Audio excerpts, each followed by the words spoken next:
Alrighty, guys, welcome back to Keith's Hot Takes. I'm so glad to be back. I was out sick last week. That's why I didn't upload an episode last week. I'm feeling much better. Just a fall cold. I went to a football game 2 weeks ago, and for some reason I got a cold from that. It was a little windy, a little cold out there, so I'm thinking that's why I got a cold. But I got a loaded show. I'm going to talk about Winston Salem State football, what they need to do to get back to their glory days of winning CIAA championships, going to the Division II playoffs, and I'm gonna do a season preview for the Winston Salem State basketball team, and I'll share my thoughts on Henry Ruggs' deadly car crash. So let's go ahead and go ahead to sizzling headlines, and let's go ahead and talk about that stuff now. Alrighty, so first up here on sizzling headlines, Winston State. The first thing they need to do is figure out who's going to be their head coach, and they need to do it before the end of the year. That way, the new coach can recruit the guys he wants in there, and be able to bring in some top recruits. Because I know Winston State had offered two of our local running backs here in the city, John Goulet out of Reagan High School, who's a really good running back.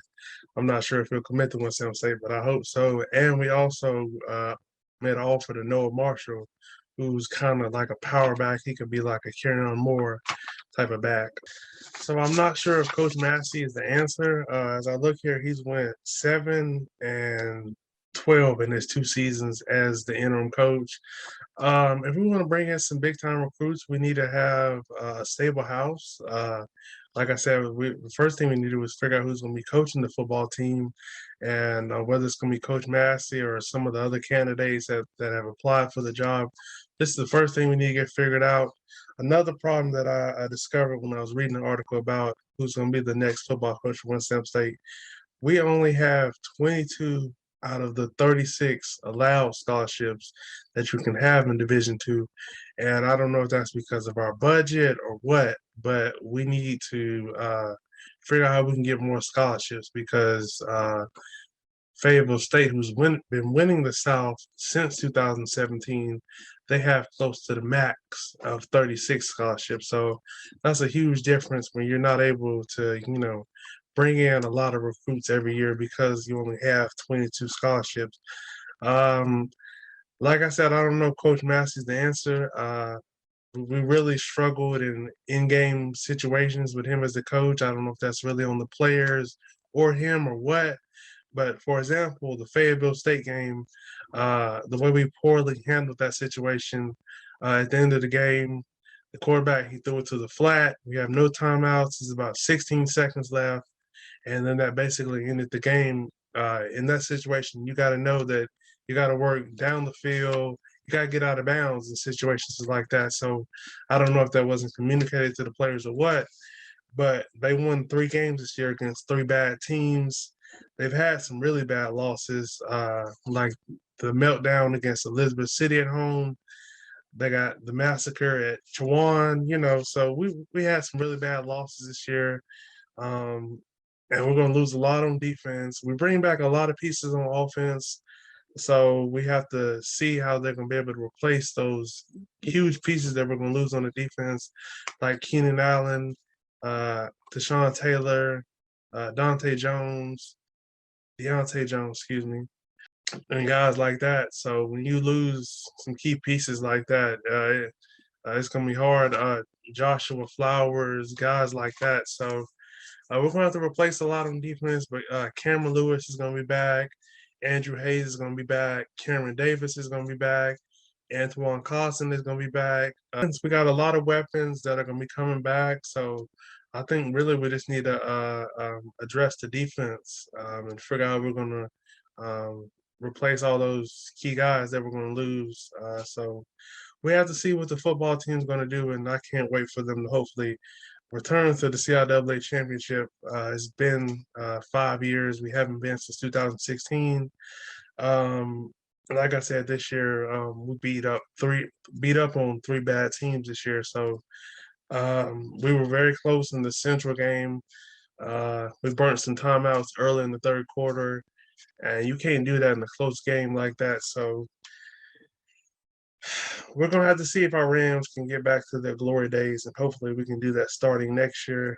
Because I want us to be in the playoffs again. I want us to win the CI again. So hopefully we can do that. All right, so let's go ahead and talk about the basketball team. They look much better Friday night against Wake Forest, even though they lost 88-56. They look much better than they did when they played Duke because it looked like I only got to see the first half. I had to step away and do something, so I didn't get to see the second half.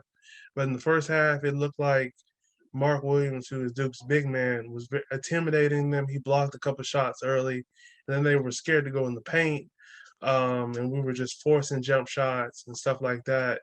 In the Wake Forest game, I saw we looked much better on offense. On defense, we were communicating better. We were rotating on defense, so those things were a lot crisper. The second exhibition game, and I have to imagine not playing in almost 2 years had a lot to do with why we looked so rusty against Duke and we didn't look our best. So those games are going to help us, especially when you look at this non-conference schedule that we have. It's very tough. Coach Hill has done a great job making sure we'll be ready for conference play. And we started off against the number 7 ranked team in the nation in Division II. We're going to play in the Atlantic Region crossover at West Liberty tomorrow and Saturday. So tomorrow we're going to play number 7 West Liberty, and West Liberty, they're always good. We start the season tomorrow, 5:30 against number 7 ranked West Liberty. They're always good. They always make a deep postseason run. They made the Elite Eight a couple times. They made the Final Four one year, and they were the national championship. So they went to the Elite Eight one year. They went to the Final Four one year, and they were the national championship runner-ups one year. So they're always good. This would be a good test for us to see where we're at. It would be big if we could win this game, because if we could get the Atlantic region here in Winston and have everybody come to us instead of us having to go way up there or Pennsylvania or somewhere like that, that would be huge. So if we were able to knock off the 7 ranked team in the nation, that would be huge. So I can't wait to see how we look. And Saturday we'll play Wheeler. They're always, they've had some down years, but they're usually pretty good. And then Wednesday we'll go to Clark, Atlanta. And next Friday will be our home opener against Carolina University. And then the Monday before Thanksgiving and the Tuesday before Thanksgiving, we're going to play in the Chris Paul HBCU tip-off at the Mohegan Sun Arena in Connecticut. So that'll be a good test for us. The other teams that we participating in that are Morehouse, Virginia Union, and West Virginia State. So those are the other 3 teams that will be participating in that tournament. And then we'll close out the month against Clinton. So some great competition for us in this first month. And then we open up conference play December 16th against Virginia Union at Virginia Union. And then our first divisional game will be January 8th against Shaw at home. So I'm expecting us to have a great year. We have a lot of talent. We have a lot of athletes. I'm really excited about our freshman backcourt of Isaac Parsons and Samaj Teal. They're very good. They can shoot it. They can fill it up. They both really flashed in both of the exhibition games. So I like what I saw from them. Getting Cameron Campbell from Lincoln, that's going to be huge. And we bring back guys like John Hicklin and Xavier Farrell. So I definitely expect us to defend our CIAA title.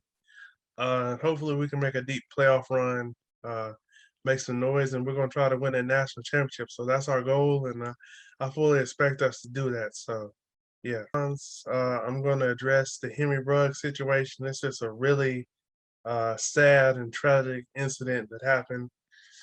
So in case you haven't heard about it, Henry Ruggs, Tuesday night, about 3:40 in the morning, He was flying down a back road, going about 156 miles per hour.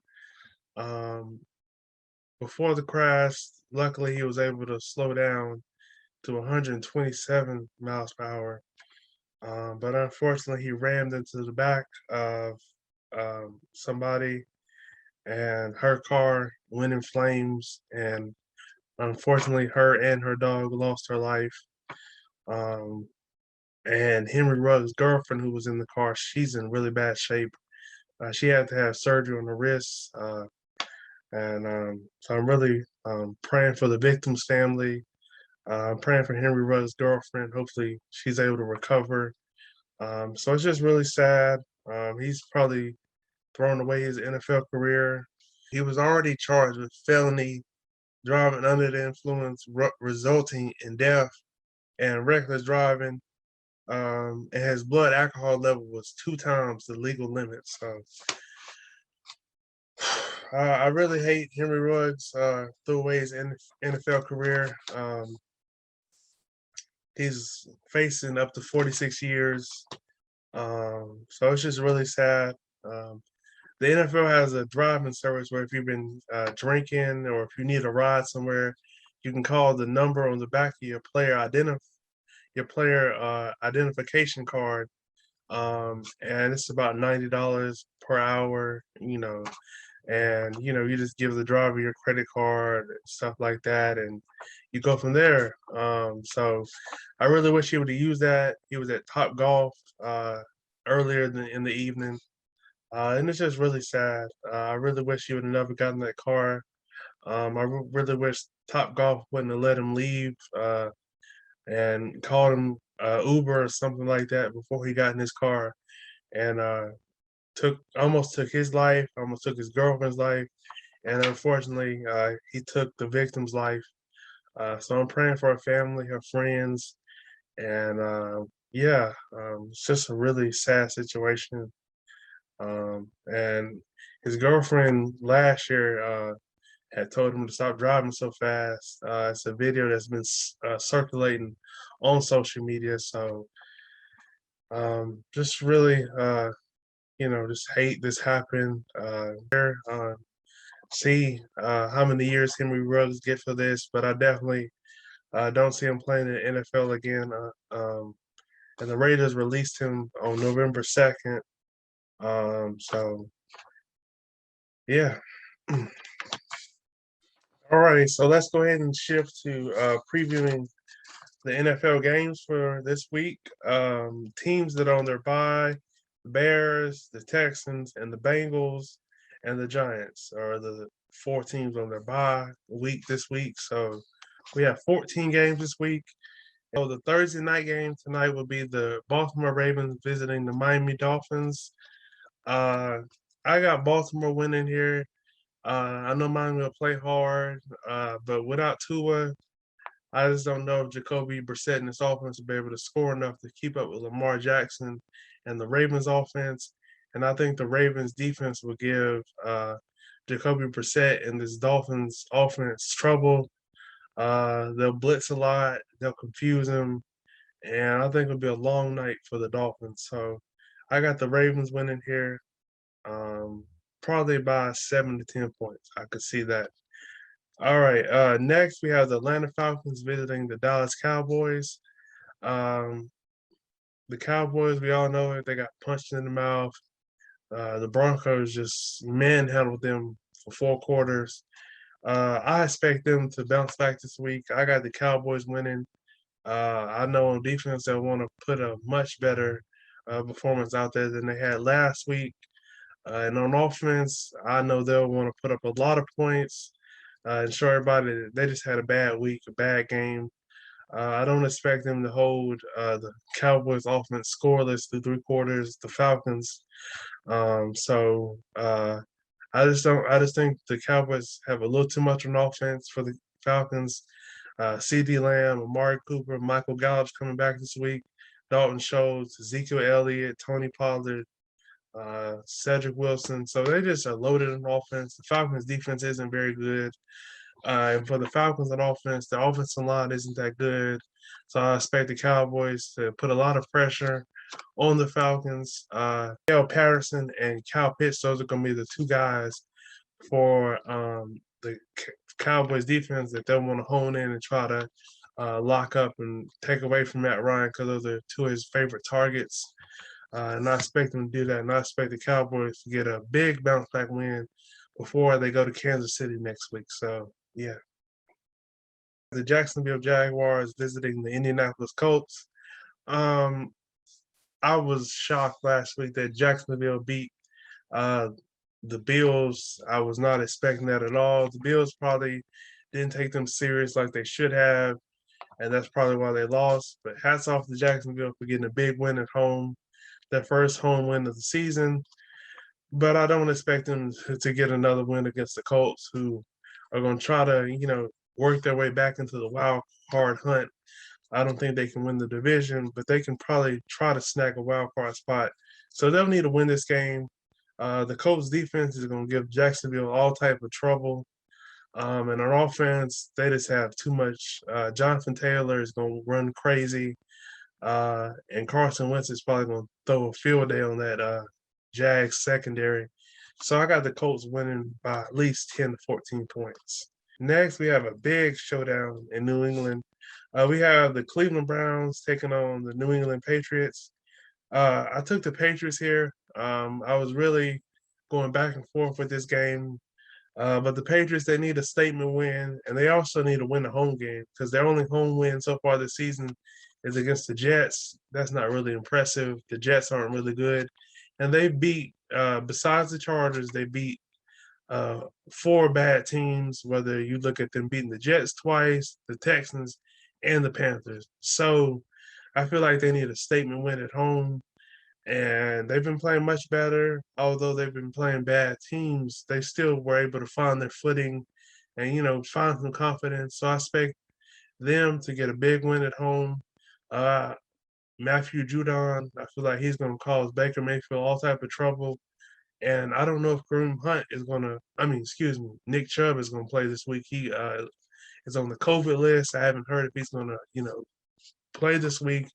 So I wasn't as confident in the Browns to win on the road in New England. So I got the Patriots winning here. Next, we got the Buffalo Bills visiting the New York Jets. The Bills have lost 2 in a row. I definitely think they'll want to get back on track and beat a Jets team who's been playing much better this lately. They've shown a lot of life, and Mike White has been balling out. I know he got hurt against the Colts, and things went down here from there. But since the Jets defense is so bad, I expect Buffalo to bounce back this week, snap their 2-game losing streak, and I expect Josh Allen to move the ball up and down the field on this really bad Jets defense all day long. And I expect the Bills to get a nice bounce back win on the road. So yeah. Next, we have the Detroit Lions visiting the Pittsburgh Steelers. Pittsburgh, I know they want to handle their business here so they can stay in the hunt in the division. Detroit, they may play them close, but I'm not confident in that. I got Pittsburgh winning here. I think their defense is going to be a little too much for the Lions offense. And I expect Pittsburgh to get another big win at home. They got some tough games down the stretch. So they'll need to take care of business against the Lions team who's winless, haven't won a game. So I know Mike Tomlin will have his team ready. And I know the Steelers will get a big win at home against the Lions. So, yeah. Next, we have the Tampa Bay Bucks visiting the Washington football team. I got the Bucks here. Washington's defense is really, really bad. And the Bucks are coming off their bye week. Last year, they came off their bye week and didn't look back. So I wouldn't be surprised if they get on the roll here coming off their bye. I just think they have too many weapons on offense. Mike Evans, Chris Godwin, Antonio Brown, Rob Gronkowski, he's probably going to come back this week. So they're just going to be loaded. And I just haven't seen enough from the Washington football team where I think that they can keep up with this Bucks offense. So I got the Bucks winning here. And yeah. All right. Next, we have the Carolina Panthers visiting the Arizona Cardinals. As we heard earlier, the Panthers re-signed Cam Newton to a 1-year, $10 million deal. I doubt he plays this week. So it looks like PJ Walker will be starting this week against Arizona. So I'm gonna take Arizona this week. I just think that defense is gonna be a little too much for PJ Walker. If you look at it, Byron Murphy, uh, Buda Baker on the back end, Zayvon Collins, Isaiah Simmons, Chandler Jones in their front seven. I expect Vance Joseph to blitz PJ Walker a lot. Panthers' offensive line isn't very good. So I think PJ Walker will have a long day.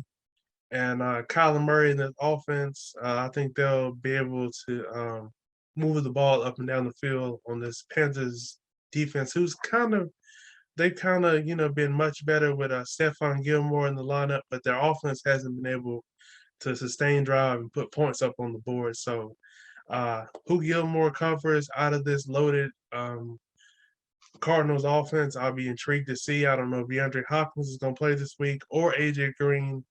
So we'll have to see who he covers this week. But he's been a very important pickup for them. He's been helping out a lot. He's got a pick in both of the games that he's played in so far, but their offense hasn't been able to pick up the slack. So I don't think their offense will be able to keep up with this Arizona's offense. So I got the Cardinals winning here. Next, we have the Minnesota Vikings playing against the Los Angeles Chargers.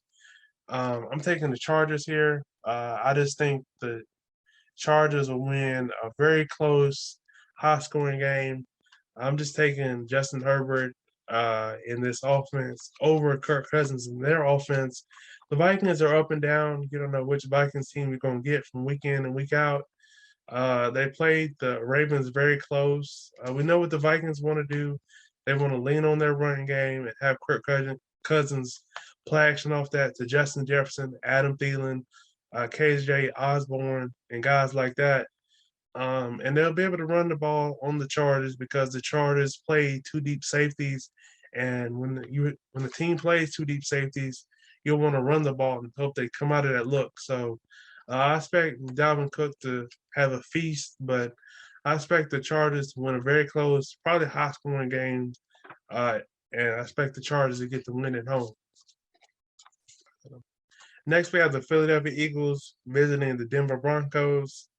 I'm taking Denver here at home. As we saw, that defense is the truth last week. They really shut down my Cowboys. Yeah, I expect Teddy Bridgewater and his offense, who was really loaded. If you look at it, they got Judy, Patrick, Cortland Sutton. Noah Fent, he's hurt right now. But they got Melvin Gordon, Javonte Williams. So they have a lot of weapons on this offense, and their defense, some weeks they're good, and some weeks, the defense has been up and down. But they got guys like Justin Simmons, Kenny Young, guys like that. So I expect this Broncos defense to do enough, and I expect Bridgewater in this offense to do enough to get the big win at home and build off last week's big game, winning a big-time game on the road. So I got the Broncos winning here. We have the Seattle Seahawks visiting the Green Bay Packers. Russell Wilson is supposed to be returning Sunday, and Aaron Rodgers is supposed to be playing Sunday. This is really a toss-up game. This is going to be a really good game.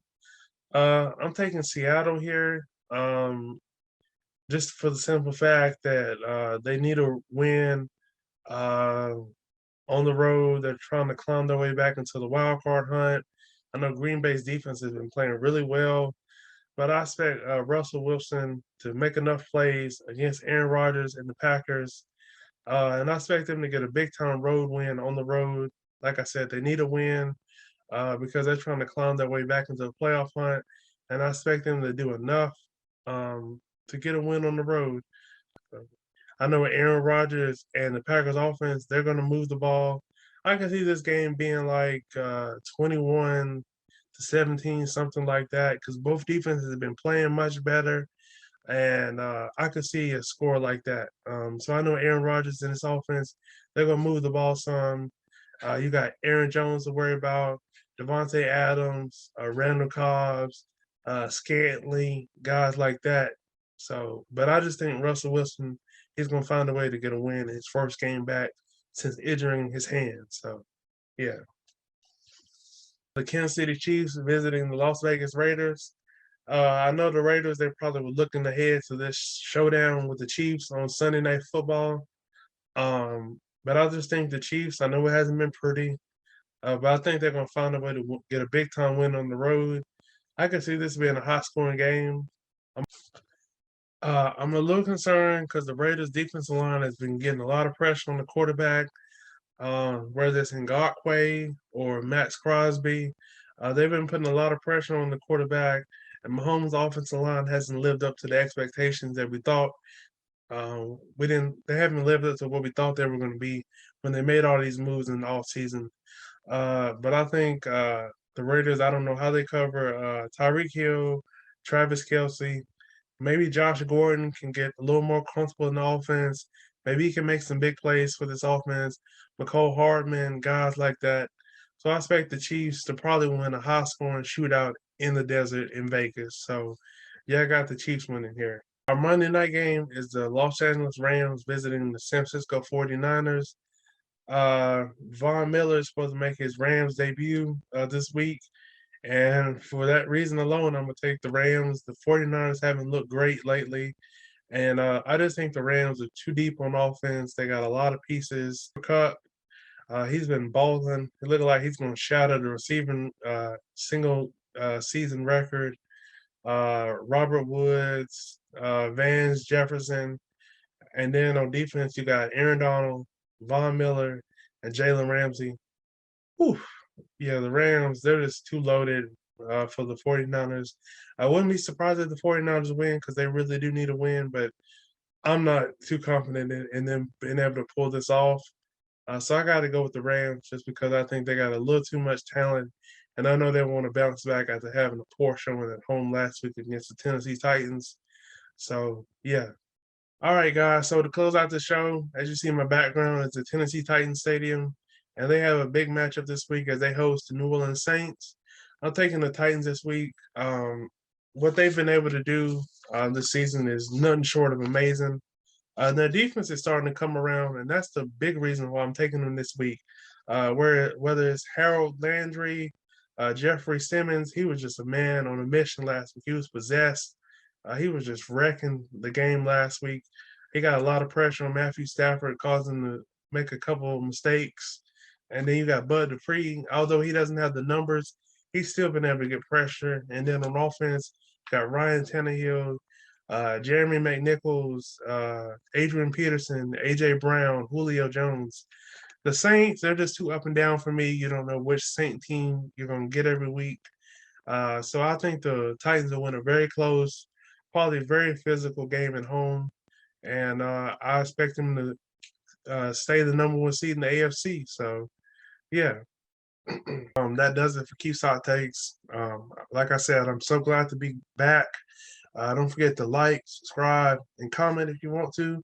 And I'll be back next week with a brand new episode. And I'll see you guys then. Peace.